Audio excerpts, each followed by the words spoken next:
For our 5th Greek mythology video. Today we're going to talk about mythological monsters. So in the last video, we took a look at mythological creatures that were kind of on the neutral or good side of things most of the time.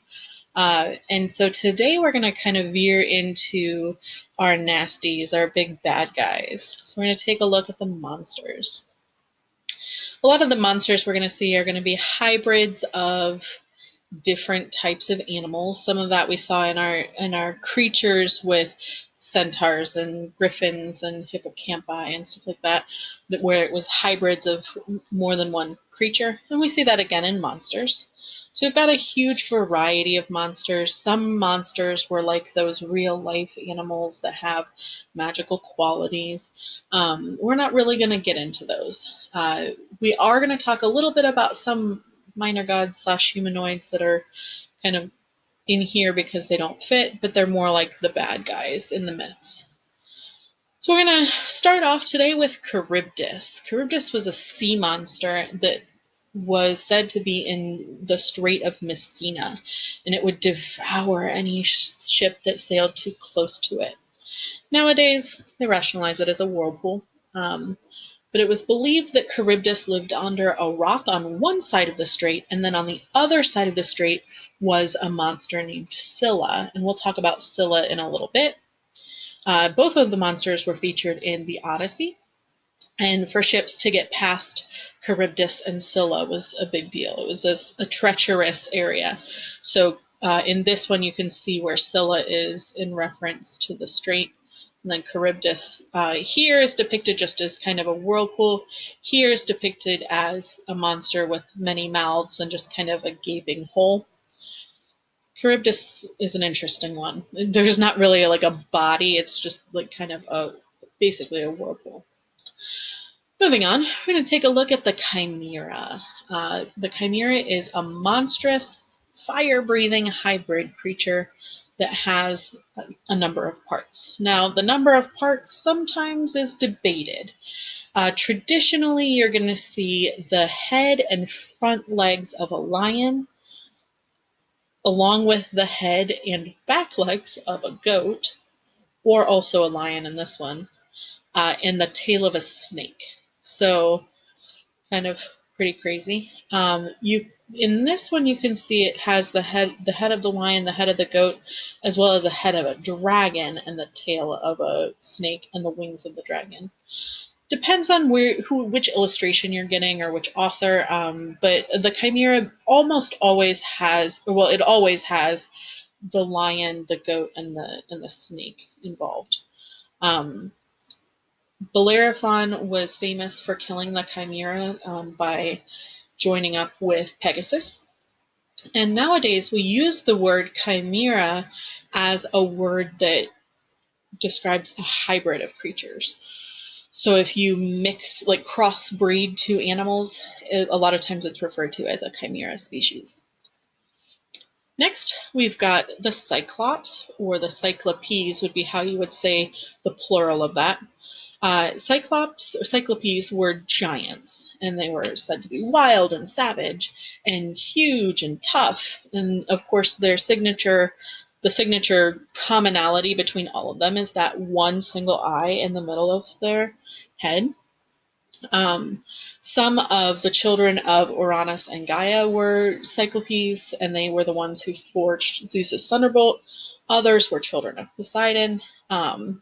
A lot of times they had kind of two job options. They could be shepherds, or they could work at the forges of Hephaestus, because they were supposed to be fire resistant, so they could really be good at making tools. One of the most famous instances with a Cyclops is Polyphemus in the story of the Odyssey, where Odysseus blinds him in order to escape from him, and then taunts him. He and his men escape from Polyphemus's cave by clinging onto the bottom of the sheep, and then as he's leaving, Odysseus taunts Polyphemus and tells him that his name is Nobody. So it's an interesting story with the Cyclops. Now, if you're a Percy Jackson fan and you've gotten past the Lightning Thief into the Sea of Monsters, you'll meet a good Cyclops, where we have his where we have Tyson being as a good guy, but most Cyclopes would have been considered monsters, especially in ancient myths. Next, we've got dragons. Now, dragons are a big favorite of a lot of people and are involved in lots of different stories. Traditionally, in Greek mythology, dragons were a little bit different from what we see today in some of our other myths. Thinking like, Scottish and English and Norse mythology, their dragons were a little different. But they're always large, they're always reptilian. A lot of times they were used for guarding treasure. Sometimes they could fly and spit fire, other times they couldn't. And dragons were kind of the younger version of reptilian species than dracons, which we'll talk about in a second. Sometimes they may have had multiple heads. Some other times they would have just had one. But there's always the characteristics would be that they're big, they're tough, they're fierce, and scary, and reptilian. There are 3 different family groups in the dragon family. The first one being a Draken. Those were like the old, like, granddaddies of the dragons, were these giant monster serpent-like creatures, typically not depicted with wings. Both of these pictures are old, like, ancient art that actually comes from ancient Greece. The top one is a mosaic. The bottom one is from a Greek pot. The bottom one is a Cetus, which is a serpentine sea monster. A lot of times, those are the sea monsters that heroes had to rescue the princess from. And then our other dragon in the dragon family are Dracaena, or Dracaenae.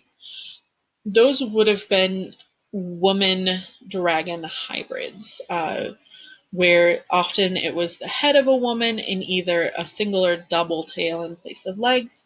And one of the most notable of the Dracaena was Echidna, the mother of monsters. She is said to be the mother of all of the major monsters, along with her mate Typhon, who was a titan, I believe. Next, we have Impusa. These are blood-sucking monsters under the control of the goddess Hecate, who's the goddess of magic. And they were known to feed on the blood of men, and they're kind of like the ancestor of the modern depiction of vampires. They were shapeshifters, and we encounter these in the Sea of Monsters as well in the Percy Jackson series, where they appear to be beautiful young women, but in their true form, they have this kind of crazy hybrid of a goat leg, a copper leg, and the torso and head of a human woman, but with red eyes. And down here, she's even a little scarier. There's some flame capabilities as well in that. So this is a depiction from the Sea of Monsters. These ones are other artists' depictions.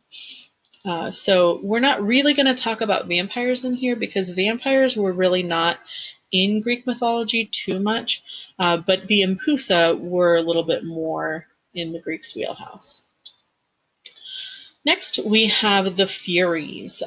They were also called the Erinyes, and they were the 3 goddesses of vengeance, Tisiphone, Megara, and Alecto. And they were in charge of getting retribution from those who are guilty of wrongdoing.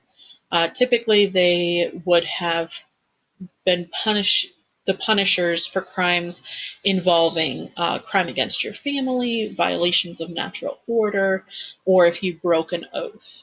A lot of times they were depicted as living in the underworld, and instead of calling them the Furies, sometimes they were referred to as the kindly ones, instead of calling them by name, because names are a big deal in Greek mythology, so you don't want to just toss around names willy-nilly. Up here we have the depiction from the Percy Jackson series of Mrs. Dodds, the Fury who comes for Percy at the very beginning of The Lightning Thief, and that was Alecto. Next, we have giants. Now, we've talked about the Cyclopes, who were giant, but then there's also other giants that are regular 2-eyed giants. They weren't necessarily always of great size, but they had great strength. They were said to be born out of the earth or the blood that fell onto the earth when Uranus was cut apart by his son Cronus. Now, it just occurred to me that I've got Cronus in here as Cronus. Sometimes you might also see his name spelled with a K, and that's fine. Sometimes we have a variety of spellings because of the translation issues between English and Greek. So you may very well see a variety of names spelled slightly differently, and that's fine. So the giants fought the gods during a variety of wars, played a big role. Sometimes they're seen as similar to the Cyclopes, sometimes they're kind of separate, but they had similar characteristics. Then we have our friend Medusa, the Gorgon. All of the Gorgons, move that so that you can see that, all of the Gorgons were three sisters who had hair made of living venomous snakes and a very horrifying, scary face. And anyone who's looked them in the eyes or beheld their face would be turned to stone. So we've got three Gorgons, Stheno and Euryale, who were immortal, but then Medusa was not. Now, some stories flip that, and they say that Medusa was immortal and her sisters were not. Depends on which story you're looking at. And Medusa was slain by Perseus, like we've talked about already. And basically, the kind of story behind the Gorgons, there's, again, a variety of backstories. One of the biggest, most popular myths was that Athena cursed Medusa. Medusa was actually Poseidon's girlfriend, and she and Poseidon, with the help of her sisters, snuck into Athena's temple for a little alone time, a little bit romantic time. And Athena was pretty ticked off about that, so she punished Medusa and her sisters by turning them into Gorgons. Other stories say that they were daughters of gods or titans. Again, it depends on where you're getting your stories from. But the myth with Athena and her sisters, or Athena punishing them, is a pretty popular one. Then next we have the Grei. They were three sisters who shared one eye. Here you can see the version from the movie Hercules, the Disney movie. Down here they're depicted as more young women. A lot of times they're depicted as being older. Their names were Dino, which means dread, Enyo, which means horror, and Pemphredo, which means alarm. And they all three shared an eye, and in some myths, one tooth. They are different from the Furies, and also different from the Fates. The Greeks really liked the number 3, so they had the 3 Furies, the 3 Fates, the 3 Grei, the 3 Gorgons. There's lots of 3s. All right, next we've got the Harpy, the half-woman, half-bird personification of storm winds. So a lot of times you're going to see these pictured with the body and wings and everything of the bird, but then the head of a woman. And they were often associated with snatching people to bring them to the underworld or to fetch them for the Furies. They were also known as the Hounds of Zeus. Today we still use the word harpy as kind of a really derogatory term to describe an unpleasant woman. And down here you'll see a picture of a modern harpy eagle. So this is a real creature that is an eagle that's named after these harpies. Next, we have the Hecatoncheires. Don't be mad at me if I said that word wrong. I always have trouble pronouncing that one.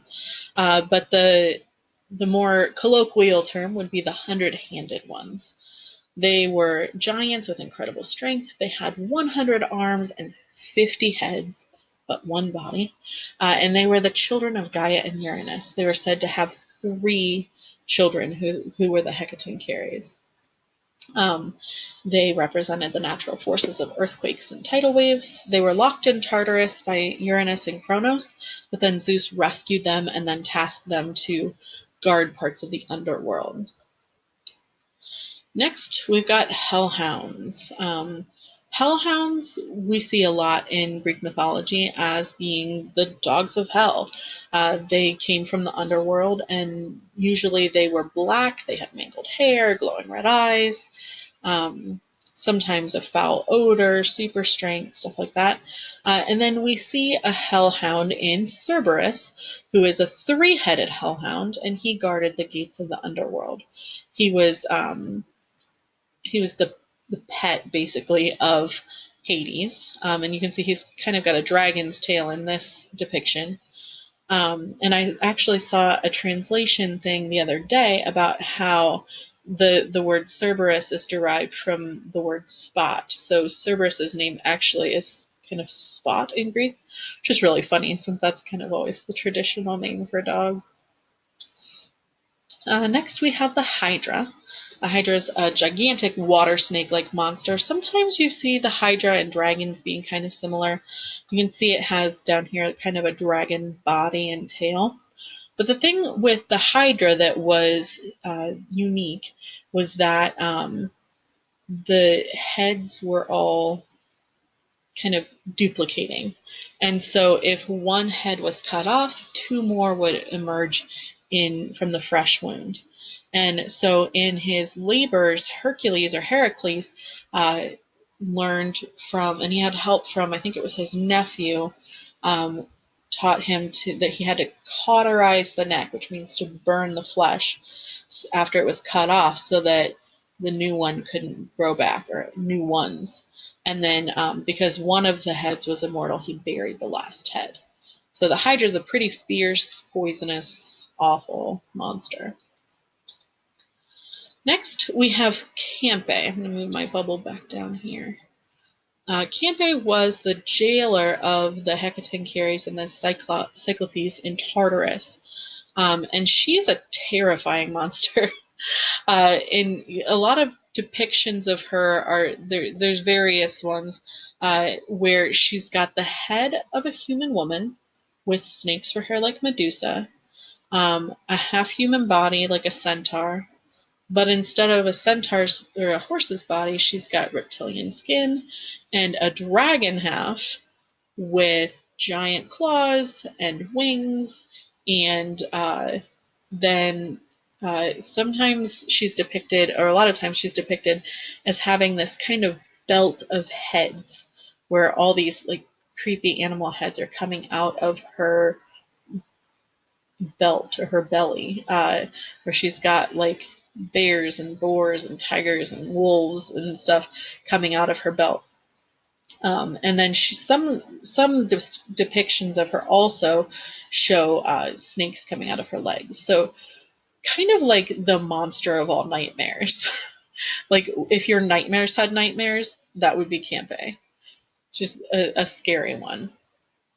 Next, we're going to take a look at the Manticore. He seems almost tame because he's only 2 creatures instead of, 7. But the Manticore is going to be the body of a lion with, I guess it's got three creatures. Body of a lion, the head and face of a man, but with like shark teeth, and then a scorpion tail. So he's got a lot going on as well, the Manticore.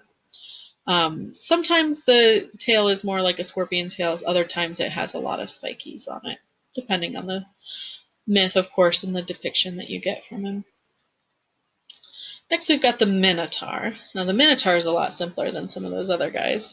He's, only 2 monsters, and he's flesh-eating, so, simple. He's got the torso and arms of a man, but the head and the legs of a bull and the tail. And so he is said to be the son of the Queen of Crete. There's a lot of bizarre stories as how the Minotaur came to be. Some are from, because he was from a curse and stuff like that.